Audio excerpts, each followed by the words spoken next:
Welcome back to Your Real Estate Voice with Barb Schlinker, the host of the program. And this is the weekly radio show that informs and educates you on how to buy or sell real estate with Barb Schlinker, the owner of Your Home Sold Guaranteed Realty.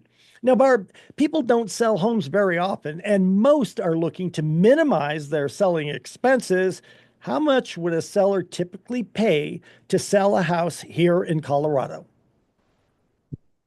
Well, Richard, the good news is commission absolutely is negotiable in every respect. I mean, you can do it fairly cheaply if you wanted to, but at the end of the day, most home sellers actually want the most money. Almost everybody that I talk to, they want the most money for one reason or another. But the question is, how much is the most? If the seller is deciding how much the most money is, that may not be what a buyer's willing to pay. And I had people price their home based on what the tax assessment was, which is not working. It's just not working. So it really depends on how the home is priced, how it's marketed, how long it's been on the market. And if you don't live in the home when you put a house on the market and it's empty, there's a pretty big cost to that every single month. If it were me, I would want that pain point to go away as quickly as possible. And there's a different price for that, but marketing has to be done right regardless. So really, the way you get the most money is a strategy that most people want. And I see other agents, they'll just go, oh, well, look, this home sold for this much. Therefore, your home is worth that much. Boom, put it on the market. And it sits there month after month after month with no sale. And I just helped a couple sell a home that they went through that exact problem. They had their house on the market for 110 days. The pictures were awful. They were taken with a bad old cell phone. They didn't even highlight the best features of the home. The seller actually spent a couple $1,000s bringing in staging furniture to make it show better, but that really wasn't the issue. It was the online showing that was really repelling buyers from this home.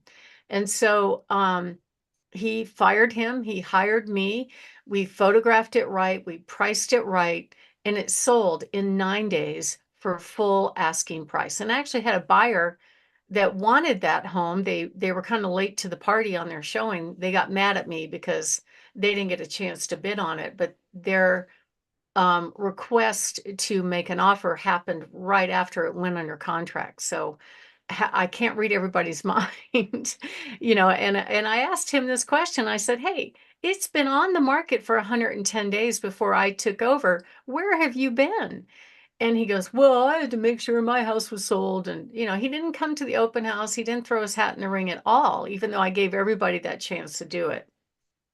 So right now, the average days on market are longer, but remember, those days on market don't reflect every single home. It reflects the homes that are getting contracts. The ones that are not getting contracts, which is an awful lot of them, are sitting on the market longer. And it means that they have one of two problems. They have a marketing problem or a pricing problem. So, and if you do what a lot of sellers think is the right way to do it, which is, hey, can't I price it high and, leave some room for negotiating? It never works because all of the data is available online for the buyers to see. They can see the values of all the homes all around that property. They know if it's priced right or not. They know whether or not they're going to go see it based on the marketing because they're not even going to be bothered to go look at it if they don't like the way it looks online. And according to national statistics, I'm not talking about just me, I'm talking about the National Association of Realtors, did a study and they said if you price it too high and then slowly walk the price down, you're actually going to net less money. So it's always good to be priced appropriately, especially within the first 10 to 30 days when you're on the market. And the Zillow's estimates, the realtor.com, any one of those automated valuations, they're most of the time not accurate. I have seen swings as far as $100,000 between three of them on the same property.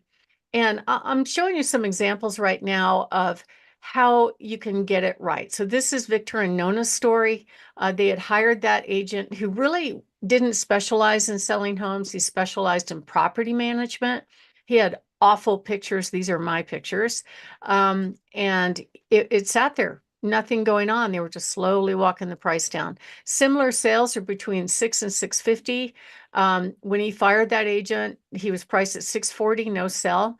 So I took over, I marketed it right. We only changed the price by 3%. I had 40 people at the open house. We sold it for full price in 9 days. And that wasn't the only offer. We turned away an offer that was contingent on somebody selling their home. But when I looked at the home that was for sale, it was way overpriced. There was no way that was going to sell. So the seller would have gotten more of the same of tying up his property, waiting for Mission Impossible over here to get done. So he did it right. He picked the right buyer and it sold very quickly, even in this market, which is a bit softer right now.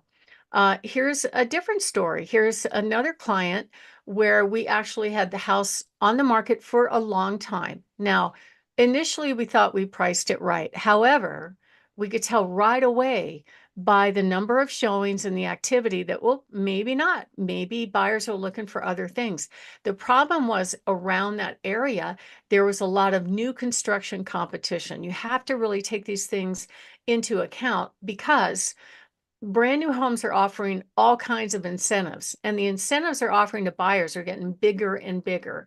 $22,000, $40,000, a higher commission to the buyer's agent. So obviously the buyer's agents are gravitating to sell their homes there. The buyers like it because they can buy down their interest rate and afford the payment. Plus they can throw in some fluffy things like, central air included or some kind of upgrades on the house. So that was the problem in this neighborhood is we had really tough brand new homes that were competing against him, and it sat on the market for a long time. So I finally got the seller to agree, okay, we need to price it right. We need to make a move that's about 4 or 5%. And the day that happened, the day after I got their signature, I hadn't changed the price yet. And here we go. Here comes an agent that says, hey, I want to make an offer. And I'm like, well, wait, okay. So I didn't tell her the sellers were considering changing their price. And it worked out great. It meant that net to the seller, they were going to end up with more money than what they had of if they'd lowered the price. And it did sell for within 1% of the asking price. But here's the thing, we had to wait 169 days to get there. So that's tough when you have a home that's not occupied, you're living in another state. Those are very expensive things where had they taken my suggestion up front, we could have gotten this over with a lot sooner. Here's another example of a home that was priced very realistically. Tom's story. Now, he wanted to sell as is. This home definitely is cosmetically challenged, like the cabinets are painted sparkle black and the master is painted badly black. So there was those kind of things, but they just did the basics. They took care of the flooring, took care of a broken window, all the repairs to make it pass for government financing. And they priced it very realistically, about 10% below the current market. We had 40 people at the open house. It sold in 2 weeks, not 96 days, which is the average right now. So if you're selling a home, it really depends on a lot of different things as far as what it costs. First of all, most people, your mortgage is your biggest expense, paying off your mortgage. On average, a seller's going to pay a total of 7 to 8% selling costs. That includes commission, settling up taxes, title, any repairs that you might have to do to get it to the finish line. So just even closing costs for the buyer. So just kind of plan on that number when you're selling. And if you do better than that, it's great. It's all about making sure the team is on board and that you have all the stars aligning for pricing, promotion, picking the right agent, and preparing the home for sale. But the best part is that some of the fees are very negotiable right now, like the buyer's agent, even the listing agent commission. People, you can negotiate anything you want. It's all about, are you getting the value? Are you getting somebody that's really going to market your home to get you top dollar. And it also depends on the goals of the seller. Some people don't want to show their home to everybody. Some people want to sell fast. Some people want to sell slow. Some people want to sell immediately, cash now. So if you are thinking of making a move, give us a call, 719-301-3900, or go to barbhasthebuyers.com. My name is Barb Schlinker. I'm the broker owner of Your Home Sold Guaranteed Realty and the host of this show, Your Real Estate Voice. And we're talking about the typical closing costs for sellers. And when we come back, we're going to talk about a few things that you can do to command the most money when you sell your Colorado house. Richard? Voice with Barb Schlinker of Your Home Sold Guaranteed Realty. You can listen to the replays of the show anytime on all of the major podcast platforms, plus Barb's site, barbhasthebuyers.com. Barb Schlinker, if you're thinking of making a move, just call Barb at 719-301-3900. Barb, what are some of the other magic bullets on getting the most money when you sell your home? Well, I would say number one, if you're going for a live in the house buyer, you have to be prepared. The pictures have to be great. So it involves making sure the curb appeal is good, the backyard is good, the living room, the kitchen, the master bathroom, the master bedroom. Those are key rooms and they need to be prepared. Take care of any cosmetic stuff. Don't even consider something like, oh, can't we give them a carpet allowance? It doesn't work because your first showing is online. And even just a little bit of staining in a carpet jumps out on a photograph. And buyers, if they see work that they have to do, they're going to pivot to the next house. Your home has to look more valuable than the asking price. That means you've got to price it what I call very realistically and make sure you hire the agent that knows how to market correctly, because that's part of the fun that I do. If somebody's already been on the market, I'll look at their pictures and kind of give them a free critique on what I would do if I was the agent. And you can ask me to do that anytime. I love doing that because stuff stands out to me that they may not even notice that they think is just fine. And if you're on the market and it's not moving, the market's going to tell you very quickly, very loudly, whether or not the buyers are interested. You can tell by the volume of showings. If you're getting just drive-by only here and there, it's your price too high. If you're not getting very many showings, your price too high. If you're getting showings but no offers, you're still priced too high. If you're getting offers, you're on target. So that's how you can tell once you go on the market. And it's absolutely critical that you pick the right agent that understands pricing, promotion, the whole package, because buyers have a lot of choices right now, and they're only going to spend the time to go look at homes that represent the best deals, the best homes on any block. So there's a reason why only right now, about 1 in 5 home sellers are reducing their prices on a weekly basis, because whatever price they initially tried is not working. And if you do that, it just lengthens out the time.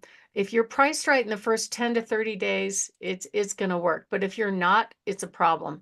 And not all agents are the same. So if you want to find out about what we do, you can go to my YouTube channel. Just look for Barb Has the Buyers and you'll find me, or give us a call at 719-301-3900, or go to barbhasthebuyers.com. Richard?